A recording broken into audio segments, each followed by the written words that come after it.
పూర్తిగా ఇష్టపడే ఈ పెళ్లికి నువ్వు అంగీకరించావా? చూడు, 4 రోజుల్లో పెళ్లి కాబోయే ఏ ఆడపిల్లని ఈ ప్రశ్న అడగకూడదు. అడిగితే సమాధానం చెప్పదు. సుముహూర్తే సావధాన, సుముహూర్తమస్తు, సుప్రతిష్ఠితమస్తు, అయం ముహూర్త సుముహూర్తోస్తు. ధర్మే చ అర్థే చ కామే చ త్వయేష నాతిచరామి నాతిచరామి. అంటే సర్వకాల సర్వావస్థల్లోనూ కలిమిలో గాని, లేమిలో గాని, కష్టంలో గాని, సుఖంలో గాని, ఆశలో గాని, నిరాశలో గాని, మోక్షంలో గాని ఒక్కరిని విడిచి మరొకరు ఉండము అని అర్థం. ఎంత పవిత్రమైన అర్థం అందులో ఇమిడి ఉందో మీరు అర్థం చేసుకోండి. ఎంత గంభీరమైన భావం అందులో ఉందో మీరందరూ తెలుసుకోండి. మాంగళ్యం తంతునానేన మమ జీవన హేతునా కంఠే భద్రాని శుభగే దేవ శరదాం శతం సర్వమంగళ మాంగళ్యే శివే సర్వార్థ సాధకే శరణ్యే త్ర్యంబకే దేవి నారాయణి నమోస్తుతే. ఆ మాటకు వస్తే ఓ మగాడు ఆడదాని మెడలో తాళి కట్టడం అంటే ఓ స్త్రీ నా పరువు, ప్రతిష్ట, నా గౌరవం, సంపద, నా శరీరం, మనస్సు అన్నీ ఈ పసుపు తాడుగా నీ మెడలో వేస్తున్నాను అని అర్థం. ఆ ముడివడిన కొంగులు పవిత్రమైన వివాహం అనే బంధానికి చిహ్నం. అగ్ని చుట్టూ ప్రదక్షిణం చేయడంలో ఒక గొప్ప విశేషం కూడా ఉంది సుమండి. వేద మంత్రాల శబ్దంలో, పండిత శ్రేష్ఠుల పవిత్ర ఆశీస్సులతో పడిన ఈ 3 ముళ్ళకి సాక్ష్యం నేను సుమా. ఇంత పవిత్రమైన బంధాన్ని ఎవరు కించిపరిచినా, ఆటలాడుకున్నా జీవితాలు మసైపోతాయి సుమా అని హెచ్చరిక. అయ్యా అదండి ఈ విషయం. సాంప్రదాయం ఈ కాలం కుర్రాళ్ళకి శాదస్తంగా కనిపిస్తుంది కానీ దాని అర్థం తెలుసుకోవడానికి ఎవరూ ప్రయత్నించడం లేదు. ఇది సరే, ఇక వివాహం పూర్తయింది. ఇక విందు భోజనాలు కానిద్దాం, లేవండి.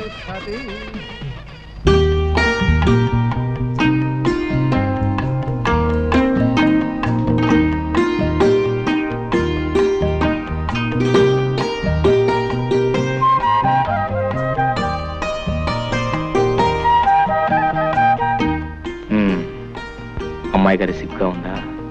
సిగ్గుగానే ఉంది. ఈ గదిలో ఒక్కగాను ఉంది. ఓ సింతే కదా, కౌగులిస్తే సిగ్గు పోతుంది, ఆ కిటికీ తలుపులు తెరిస్తే ఒక్క పోతుంది.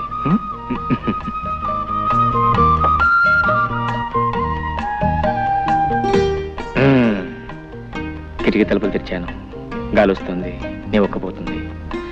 పోతే ఆ సిగ్గు కూడా తెచ్చేస్తాను. పాల గ్లాస్ ఇక్కడ పెట్టు, కూర్చో. ఒక ఫ్యాన్ కొనుక్కోవచ్చు కదా. ఫ్యానా?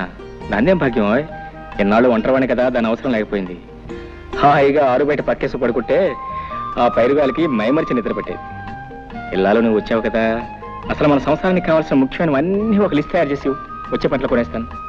ఫ్యాన్ తోటే సంసారం సుఖంగా సాగిపోతుందా? అబ్బే, భార్యాభర్తల మధ్య ప్రేమ, మమత, అనురాగం అవి ముఖ్యం, అవి ముఖ్యం. నేననేది అది కాదు. మరి ఎంచక్కా తాతయ్య గారింట్లో గదికొక ఫ్యాన్ ఉంది. కొళాయి తిప్పితే నీళ్ళొస్తాయి. భోజనానికి టేబుల్, కుర్చీలు, పడుకోవడానికి డబుల్ కాటు. దేనికైనా అదృష్టం ఉండాలి. అదృష్టం కాదు, డబ్బులు డబ్బులు ఉండాలి. నేలను బట్టి నీళ్లు, లక్షణాలను బట్టి లక్షణాలని మన పెద్దలు ఊరికే అన్నారా?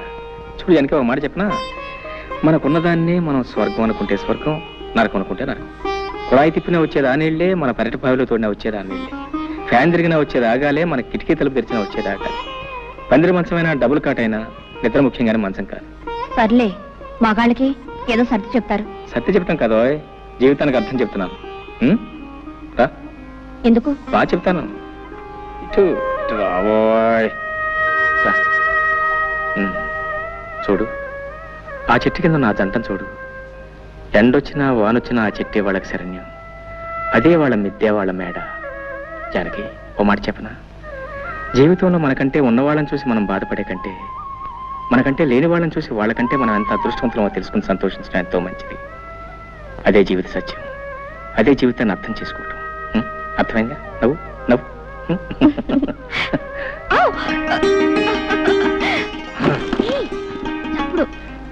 చప్పుడు నువ్వు పట్టించుకోకూడదు. ఇది మాకు బాగా అచ్చొచ్చిన పట్టి మంచం. మా వసువంతా దీని మీద పుట్టిందట. సిగ్గులేదు. సిగ్గా సిగ్గుపడితే పనులు జరుగుతాయి. పిచ్చిదను పిచ్చిదను.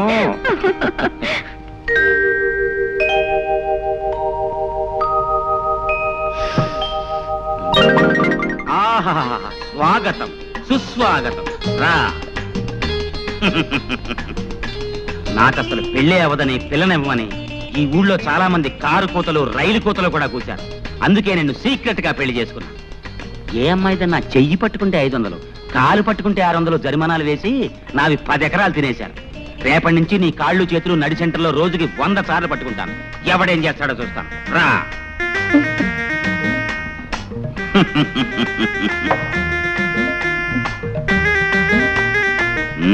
సిగ్గుపడుతున్నావా? బాగా సిగ్గుపడు. ఈ లీలాకృష్ణకి ఆడవాళ్ళని లాలించడం డాల్డాతో పెట్టిన విద్య. శ్రద్ధగా విను. ముందు నిన్ను కౌగలించుకుంటాను. గుబులు గుబులుగా ఉంటుంది. ఏం భయపడకు. ఆ తర్వాత నిన్ను ముద్దు పెట్టుకుంటాను. మత్తు మత్తుగా గిలి గిలిగా గుండె దడదడగా ఉంటుంది. కాళ్ళు చేతులు వణుకుతాయి.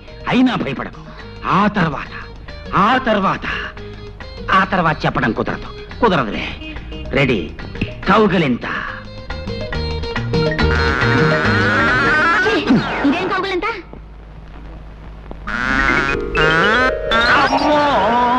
కౌగులింతంటే ఇలా ఉండాలి. ఓర్ నాయనో. సరే, ఇప్పుడు ముద్దు పెట్టుకుంటాను. ఇదే ముద్దు?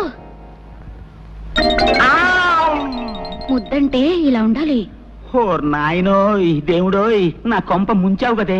ఏమే, నీకు ఇవన్నీ ఎవరు నేర్పారో చెప్పు. మా బావ. శ్రీకృష్ణ, నాకు ఏమిటి పరీక్ష? బయటికి పో. నిన్ను మీ బావని సెంటర్ చూసి పడి చేస్తాను. పో. ఏమిటండి కేకలు? బావన తర్వాత ఇట్టంటే ఆటలు ఆడుకోరా? కౌగిలించుకోవటం, ముద్దు పెట్టుకోవటం ఇవన్నీ ఆటల. పాపప్పల్లే, పాపాత్మురాల. పో. మీ మొహం.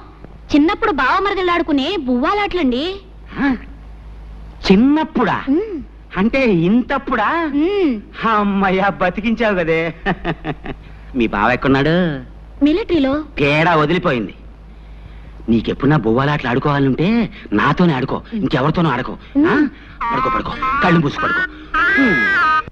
జ్యోతి, నా మంచి చెల్లి. బావ పొలానున్నాడు. ఈ క్యారేజ్ పట్టుకెళ్ళి బావకిచ్చిరా. మీ ఆయనకి నేనెందుకు ఇవ్వాలి? నీకు బావ కాదంటి, మంచి తల్లి. తాతయ్య 2 రోజుల నుంచి కబురు చేస్తున్నాడు. నేను ఒకసారి వెళ్ళొస్తాను. నువ్వు పట్టుకెళ్ళకపోతే అల్లుడు గారు ఏమన్నా అనుకుంటారు. నువ్వే పట్టుకెళ్ళు. బావ చాలా మంచివాడమ్మా, ఏమనుకోడు. నా మంచి చెల్లి కదూ. అలాగేలే, కాకా పట్టుకుని వెళ్ళు. మీ పెద్ద కూతురు గారు వంట రుచి చూద్దాం.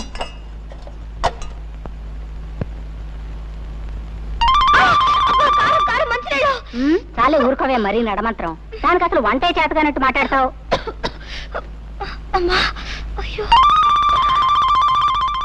అబ్బా, ఈ వంట తింటే మీ బావు పని అయినట్టే. నేను వేరే క్యారేజీ పెడతాను, పట్రా. ఇదేంటి నువ్వు వచ్చావు? మీ అక్క ఏమైంది? జమీందార్ తాతయ్య గారింటికి వెళ్ళింది. ఆహా, కట్టుకున్న 3 కంటే జమీందార్ తాతయ్య ఎక్కువాడనమాట. అంత కోపం ఏంటి బావా? పాపం తాతయ్య మరీ రమ్మని కబుర్ చేస్తేనే వెళ్ళింది. రా తిందువు గాని. ఇవాళకి అక్కని క్షమించే బావా, రా. సరే, ఇవాళ ఒక్కనాడు క్షమిస్తున్నాను, రేపటి నుంచి క్షమించను. నువ్వు కనుక రేపటి నుంచి క్యారేజ్ తీసుకొచ్చావు, నీ కాళ్ళు చేతులు ఎదుర్కొడుతూనే ఉంటున్నావు. సర్లే, రా అక్కడ తీసుకునే. జానకి, జానకి. అబ్బబ్బా, ఏమిటా కేకలు? కేకలేంటే కేకలు? అవును, ఏమిటి మోసం? పొలానికి అన్నం పట్టుకొస్తానని చెప్పి నువ్వు రాకుండా మీ చెల్లాన్ని పంపిస్తావా? నీకెన్ని గుండెలు? ఇదిగో, రాకపోతే రాపోయావు కానీ మధ్యాహ్నం వంట చేసావు, అమృతం. స్వర్గానికి బెత్తిరే. నీ మట్టి వాసన, చెవట కంపు భరించలేకపోతున్నాను. ముందెళ్ళి స్నానం చేసిరా.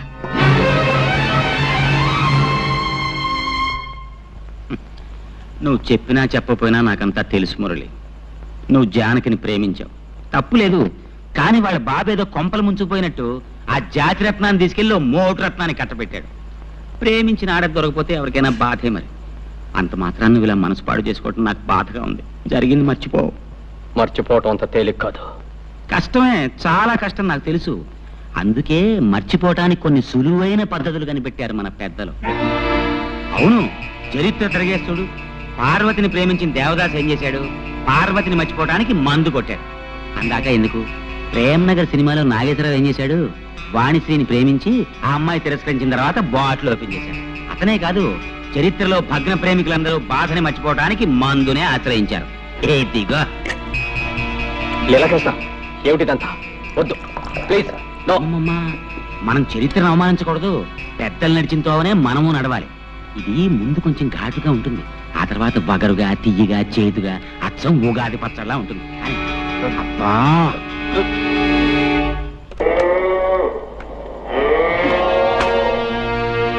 ఏమిటి? గడ్డేశాను, నీళ్లు పెట్టాను, ఇంకేమిటి నీ గోళ? ఉండి నీ పని చెప్తాను.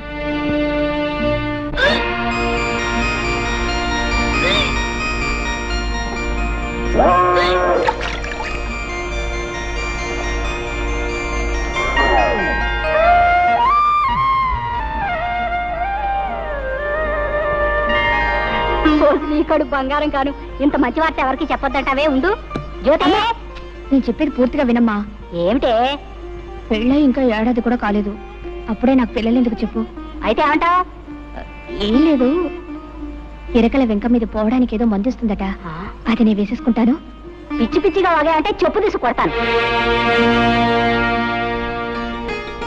బావా, నేను ఒకటి అడుగుతాను, నువ్వు కాదనకూడదు. అయ్యో రామ, భార్య కాస్త ప్రేమగా అడిగితేనే ఏమో కూడా ఏం కాదనలేడే. ఇంత గట్టిగా కౌలించుకుంటే ఏం కాదంటాడు? ఏం కావాలి చెప్పు. మరే మరే మరి గుండి కావాలా? అదేం కాదు. గుండి కావాలా? అదే కాదు. ఏం కావాలో చెప్పు. మరి మరి మరి పెళ్ళైన ఏడాదికి పిల్లలు పుట్టేవాళ్ళ మీద నీ అభిప్రాయం ఏమిటి? ఏడాదికి పుడితే అదృష్టవంతులు, 9 నెలలకి పుడితే మంచి కష్టజీవులు అనమాట. 4-5 సంవత్సరాల తర్వాత పుడితే వాళ్ళ మొహం, వాళ్ళ గురించి కూడా ఒక అభిప్రాయం, ఒట్టి బద్దగస్తులు అనమాట. అవును, నువ్వేదో అడుగుతావని చెప్పి ఏమిటి అడుగుతావేంటో? మర్యాదగా చెప్తావా లేకపోతే వెళ్ళి నీళ్లు పెడతావా? అబ్బా, నీదంతా కంగారే, ఏది సరిగా వినవు. ఏది చెప్తాగా వింటాకే చెప్పు. నేను నెల తప్పాను. తప్పగా నీళ్లు పెట్టవా? అబ్బా, ఏది అర్థం కాదు. 1 నెల కాదు, 3 నెలలు వరుసగా తప్పాను. 3 నెలలు కాబట్టి 6 నెలలు తప్ప. ఇప్పుడు ఏం పోయింది, తర్వాత మాట్లాడుకోవచ్చు. వెళ్ళి నీళ్లు పెట్టు. నా చెమట పడి చూస్తుంటే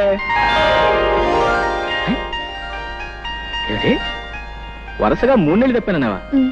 3 నెలలు? 3 నెలలు తప్ప నేను 6 నెలలు తప్పానా?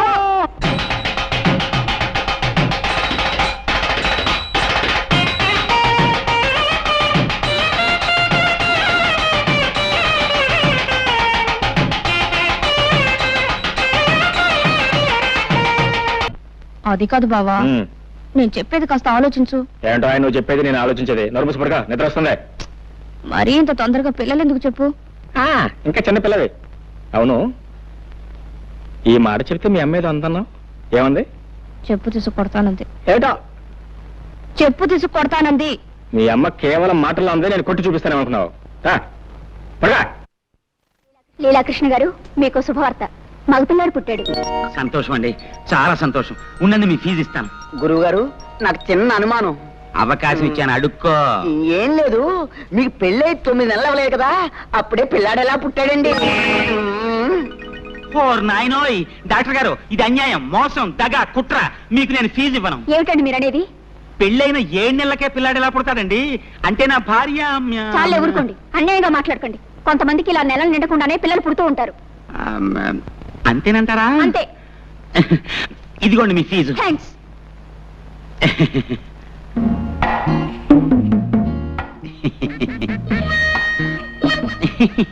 చీ చీ చీ చీ చీ. ముక్కు నాదే, మూతి నాదే, కళ్ళు నాదే. భలేవారేనండి మీరు. అబ్బాయి అచ్చం మీ పోలికే. నా పోలికి రాతే ఇంకెవడి పోలికి వస్తుంది? చెప్పు తీసుకొడతాను.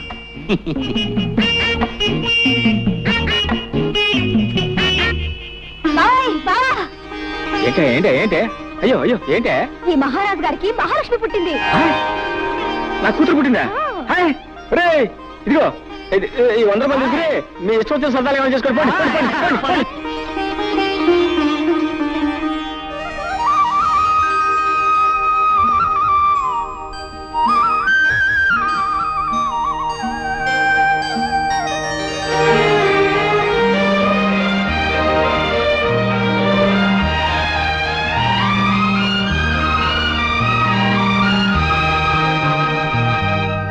ముద్దు పెట్టుకోవడానికే బిడ్డలా?